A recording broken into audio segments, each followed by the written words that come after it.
Shaquille Barber, Shaquille Barber, Shaquille Barber, DJ Aman Lohagar, Shaquille Barber, Shaquille Barber.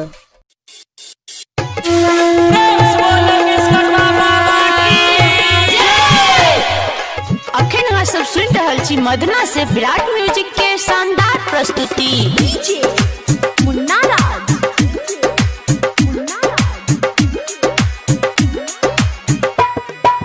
सुना सुना बाबा विश्वकर्मा, सुना सुना बाबा विश्वकर्मा कहे छ दुनिया बात के सुनला हो। हे हो लोग ही बाजार से मूर्ति लावल यही पंचवटी चौक पर पूजा करल यही पूरे है गांव पर शादी बदल यही कहियो न तोहर दर्शन पलिए दर्शन पलिए। सुना सुना बाबा Vishwakarma,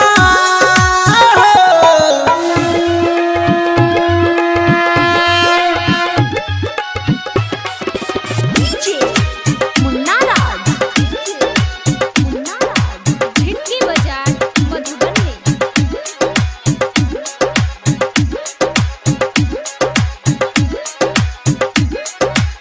Presented by Virat Music. सुना सुना बाबा विश्वकर्मा, सुना सुना बाबा विश्वकर्मा कहे छ दुनिया बात के सुनला हो।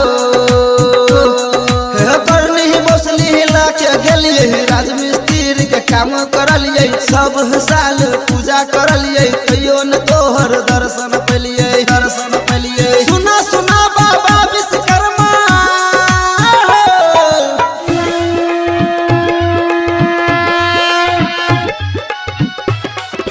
डीजे मुन्ना राज, मुन्ना राज झिटकी बाजार मधुबनी।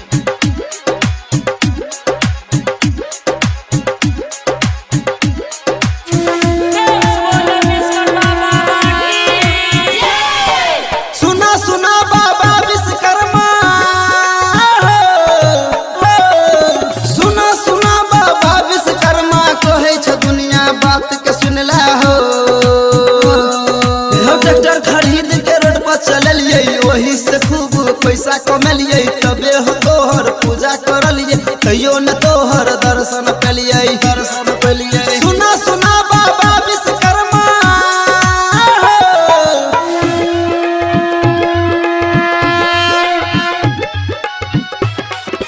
डीजे मुन्ना राज, मुन्ना राज झिटकी बाजार मधुबनी।